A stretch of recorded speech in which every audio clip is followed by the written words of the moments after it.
Hi guys, I'm doing something different. I'm finally going to talk about 3-Eye Atlas, and so many of you guys have messaged me about that, and I'm going to tell you my real thoughts on it. This is probably not what you're expecting, but I think that's a good thing.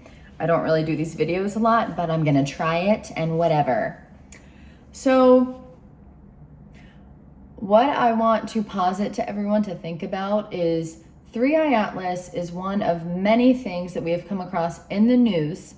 Remember, it is in mainstream media too, but it is all over the internet, and it is being almost like pushed out there. And for me, I always question, okay, what is being shown to me a lot? What is trending versus what is not being shown to me? Because I want to go in that direction. When we go in the direction of what is being fanned by flames, I would say, we realize that these are all like outer idols that are really just reflecting to us our own power, but we're not realizing it. So 3-Eye Atlas, I actually don't think it's really anything. And my friend, who is an astrophysicist, thinks the same thing. I think she just thinks it's like a random space object. Man, maybe it is something amazing. Maybe it is, reflecting plasma. And I love plasma. Like maybe there's stuff there. But the point is, I'm sensing a pattern of all the time these things in the news, online even, take our power and focus and attention away from what we really need to pay attention to right now. And that is what I'm going to talk about. We need to really, and you're going to hate me saying this probably, but we really need to pay attention to healing ourselves and feeling our feelings. And that is not newsworthy or sexy. That is annoying. That is scary. The real inner disclosure, the real inner work, the real alien is inside of us. It is our higher selves. And these objects, even AI, we're projecting our channelings of our higher selves, our magic powers onto, thinking that there's all of these things outside of us. There's something else, an event outside of us that's going to save us or happen or make our lives better. And the only person that can make our lives better is us. No one is coming to save us. Even these higher selves, fifth dimensional beings, aliens, the benevolent ones, whatever you want to call them, they are only here to support our evolution, to support our life experience. They cannot save us either. And I write about this in my book. We need to learn in this day and age how to change our resonance ourselves. And to change your resonance, your frequency, your vibration, I talk about the fabric of reality being made of plasma, this living ether. It is responsive to our consciousness, our heart energy. In order to change reality, the only way to do that is not to grasp and chase things outside of ourselves. And trust me, I'm an ex-drug addict. I love chasing things outside myself. Also boys. But working on those things as well. But, oh God, so embarrassing. I don't care. What really we need to what we need to learn how to be in a relationship with is ourselves, our resonance, our own what I call plasma consciousness synergy, which if we're not talking about plasma and you're new to this, sorry, you could check out my book if you love plasma. But another way to say it is just changing our own frequency, vibration. We need to change that, and then outside events will change. The power is within you. No news story, no person, nothing holds that power. There are things we give power to. There is black magic where things try to suck our power out of us, and it's like a deal with the devil. It's like you have to give it over to the devil, right? You have to give, which is really just this. You have to give your power over. But the thing we don't realize is that we're choosing to give our power away, because we are not children anymore. We are not victims. Most of you probably watching this had child trauma. A lot of us are victims, right? But at the same time, now that we're adults, we're grown up. We can realize, okay, now I do have a choice to change my life, to not make my past my future. And that all starts with healing our trauma, our inner child, because that what you can call 4-dimensional shadow work, that dark feminine work that every person on earth needs to do, that dark cave is actually where we find this brighter neon light, this 5th dimensional light, God, the universe, our higher selves. Only by going through that dark tunnel of our own trauma we can find everything we need and realize that we have a whole entire world inside of us. We don't need any outer objects or technologies. Technology is great. That's how I'm talking to you guys. I'm like talking right to the camera. This whole video is probably, I'm gonna look cross-eyed, but it's fine. And I just woke up, so I'm sorry. And I have therapy soon, so I'm rushing this. But I don't remember what I was saying now, I'm sorry, but I'll just go on to another tangent. Carl Jung, I think, said that man is terrified to face himself or something like this. And I think we just have to really question when we are obsessing over all these things outside of us. And once again, I do it too. I was the validation queen of life, and I had a lot of addictions.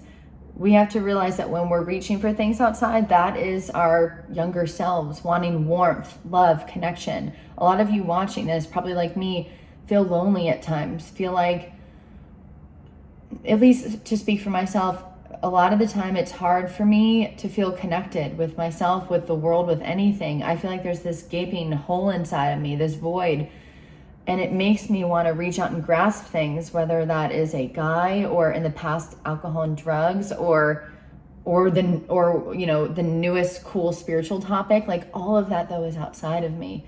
And it's like I'm chasing.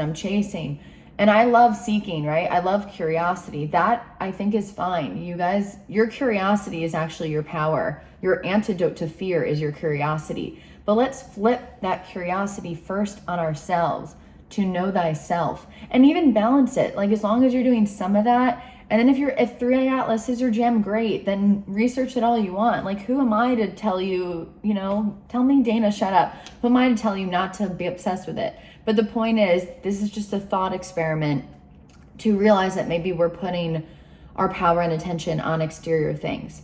And the first time this happened, which I also write about in my book, was in the Sumerian times, where they put the first government together and they were like, how do we control people? And the way that they figured it out was to create false idols outside of them, these gods that you had to pray to, that, there was sin, there was everything is outside you, and that makes you need exterior things. And that is just bullshit. That is not true. And the more that we can remember our magic, which is the divine feminine in every single one of you, man, woman, whoever you are, human, the power is in you.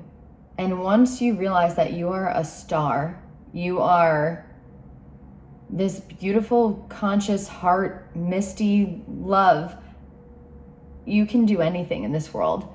Your belief in yourself and your magic, and then you'll start to focus on like, oh, what can I create in this world? How can I change this world? Like right now, a lot of people, once again, are obsessing over AI and that we're in some type of, control system. And I think that's bullshit too. I think that we are actually in a very intelligent universe that is alive, that, we have all these beings that are higher dimensional beings that are supporting us.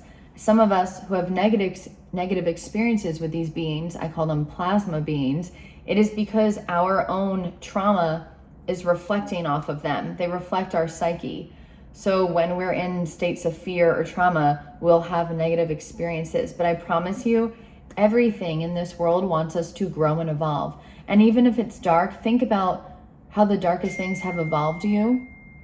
When you're having a fear or dark experience, as long as you remember you hold the power, nothing has power over you, you don't have to engage in those things. It's called boundaries and discernment. I know I'm on a tangent, I'm sorry. Our earth, our world is a perfect training ground for the spiritual world. Everyone thinks that like we're actually here to train more for there. And these beings are our future ancestors. They're interested in us. They're supporting us, not only because they are us, they are a fractal of us in some future, right? But they want us to also create our own emergent futures. They are like holding our hands, and every choice you make from that higher state, you actually co-create a new reality. We're not in a deterministic machine. We are in a living, breathing, amazing world, and this is not a simulation. This is part of our actual life journey, our soul journey. We are not in a machine or computer. This is real. And these beings, which are our higher selves, are real too, but they all are existing now. We're all existing now together in love. It is a beautiful family. And machines are projections of the actual love, organic, beautiful universe that we're in. It is not the opposite where we made a machine and we're also in a machine. We are in something alive and magic and neon and beautiful and crystal, and that goes on forever and ever. And we right now are just on earth, and that is one experience. I could even cry thinking about it, of that beautiful life. And I just feel like when we think we're in a game where we need to level up and get to all these places, we're forgetting the beauty of the now, of the presence, of how much there's to be grateful for, and that you can travel anywhere in your consciousness. It's just like, I just feel like a lot of these things are distractions from like the warmth inside of you that we all are seeking. And once you start turning in on yourself and looking at this, your own darkness, you will find this beautiful shimmering crystal light. And I know a lot of you listening probably have experienced this. There's just so much beauty. I call it like a rose-filled crystal universe. And I just hope that we all can experience that warmth within us. And to close out, because this is all I'm going to say, because this is already long, a lot of us are missing that warmth. I too am still missing a lot of that warmth. And it is because I've not fully embodied the remembrance of the multitudes of who I am. Even though I remember a lot of past lives, even though I know all these things I say, I wrote this book on plasma and consciousness, I'm, of course, on the journey just like you, where I'm rediscovering my warmth, my inner joy, because I associate joy with trauma, because when I was joyful, when I was a child, bad things would happen. And even when I came here as an earth being, I left this beautiful joy. And I have this misconception like, oh, I have to get back there, or, oh, I miss my home, I miss my star family, I miss joy. And it's like these beings, these higher dimensional beings, our higher selves God wants to remind us that we are joy now. We are whole now. We can bring heaven into earth now and experience that joy here. But for some reason, I have it too. There's so much resistance. Like, it's like I want to grip onto my mind and grip onto control. And that is why we're thinking we're in these control systems. It's like it's reflecting our beliefs. Because I try it. I manifested this amazing apartment in Portland.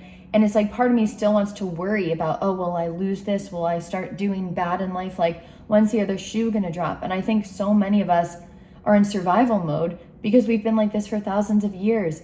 But we don't realize that we're the only ones that can get ourselves out of it. Obviously, therapy helps greatly. That's what helps give us strength, right? But at the end of the day, we have to meet that. We have to meet everything halfway. We have to meet therapy halfway. We have to meet these gods, beings, ourselves halfway. We have to step up and take action. And whether that action is a choice or no choice, it's a choice. Everything is a choice, but whether it's relaxing or taking action that day, whatever it is, we have to honor ourselves. And now I blacked out. I don't remember anything I just said. But lastly, there is warmth inside of you. You are love. You're whole right now. I haven't figured it all out yet, but I know that we can release this resistance and live an enjoying, fun, playful life on earth, being children of God, children of our higher selves. We are these children, and we are meant to be children no matter how old we get, and we can play here. Doesn't mean people won't die, doesn't mean we won't feel anxious or depressed sometimes, doesn't mean we won't have pain, but we can have all these things and understand higher purposes, understand that we go on to live many other lives, understand the beauty in pain. Any of you, I lost my father earlier this year. Any of you who have lost someone know the weird beauty in grief, but how much grief kills you, but how much love is inside of that. Grief reminds you how much love you have. There's just so much beauty. That is all I want to say. And there's so much warmth and magic within you.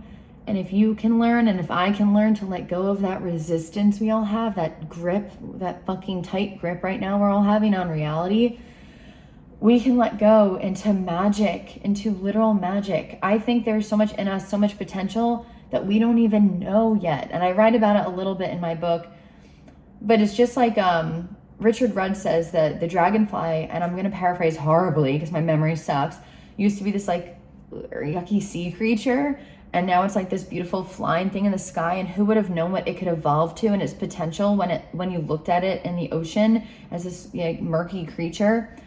We are like somewhere in the middle of that, and I think that there's so much potential in us in this lifetime and others to evolve, to have these like literal magic powers, to mold reality with our consciousness in new ways. Like eventually we'll be able to like materialize a ball of light right here.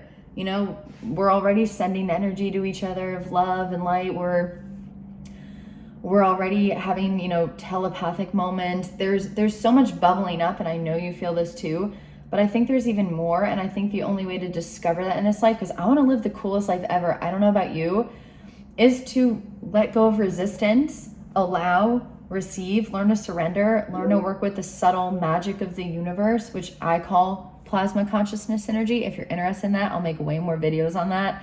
And I have a magic school coming out where I talk all about that stuff. I'm going to be teaching that. But if that doesn't speak to you and you want more generic words too, you know, you can call it conscious heart energy synergy, conscious energy synergy, your consciousness in the clay of the universe. Basically, what I call plasma, we're meant to learn how to mold it with our heart. We're meant to learn how to mold it with our higher consciousness. And when we mold it, when we work with it, when we know how to be in a relationship with this divine feminine substance, the fabric of reality, things will materialize in our lives. Think about anything ever created or invented. It started as an idea and it literally materialized into something. How does that happen? We're the interface for that, right? We're the creators, we're the molders, but we're molding something from thought into thing.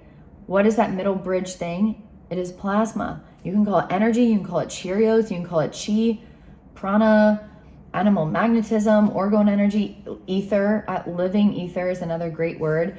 I just like the word plasma over a living ether because plas-ma, it's kind of like feminine, and it is, plasma literally means to mold in Greek. So I love that it means to mold. It's the perfect word in my mind. And I think it is plasma. I think that's what we're studying in science. I think we're studying in science an aspect of it. Danica agrees. Danica agrees. And by looking at plasma in physics and how plasma works with electromagnetism or consciousness, how plasma and light work together, we can understand how these realms of higher consciousness work together. Because if we study how plasma works here in electromagnetism, that is how this other world works. This higher world, this what I call the science of higher consciousness, or this fifth dimensional world where we're all chilling there as our higher selves, God energy vibes as individuals, but also a collective. And we can learn more how to manifest things into reality, how to infiltrate reality with our consciousness, how to mold reality by learning how plasma feeds back and is in relationship with light, electromagnetism, many things. So anyway, somehow I got here. I always end up with plasma. It's my obsession. If you don't like it, you don't have to follow me. But I just want you to know I love you so much. I'm on this journey with you. I have so many dark struggles. I have so many intrusive thoughts every day. I have so much fear. Thank God, though, the fear is getting better because I'm actually facing it. And I've been facing it for like 5 years now, and it's the toughest journey ever. But I have so much sadness. And I also have so much joy, but it's like hiding inside of me. You know, like I get glimmers of it, but I would love to feel that all the time. And I feel it kind of fluttering up in me now. And maybe you're feeling the same way, but I know what life's meant to be. And I want to give myself that life because why not? Why can't we all live the life of our dreams? Why? Because life's not fair. Why? Like, why do some people get and others don't? I really think it's belief. And having the courage to believe in something greater for yourself. And it doesn't have to be this huge thing like getting famous or major success. Maybe it's just that you want a daughter or a son or a family or to write a book or to create, you know, a company of some kind. Whatever it is, go for it. And know that the power's within you to make it happen.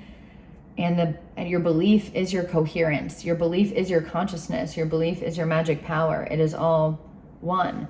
And don't let things outside of you distract you. And if you do, because I do too, I go on Instagram all the time, but I'm working on not doing that as much. at least be compassionate with yourself, but know that that's happening, and know that we do have control over our choices, that we are not victims to Instagram or social media, that we can choose when to go on and engage in these things and then get off and be in our own lives, live real life, and then create from a space of love, not like grasping. And I'll stop there. Love you guys so much. Bye.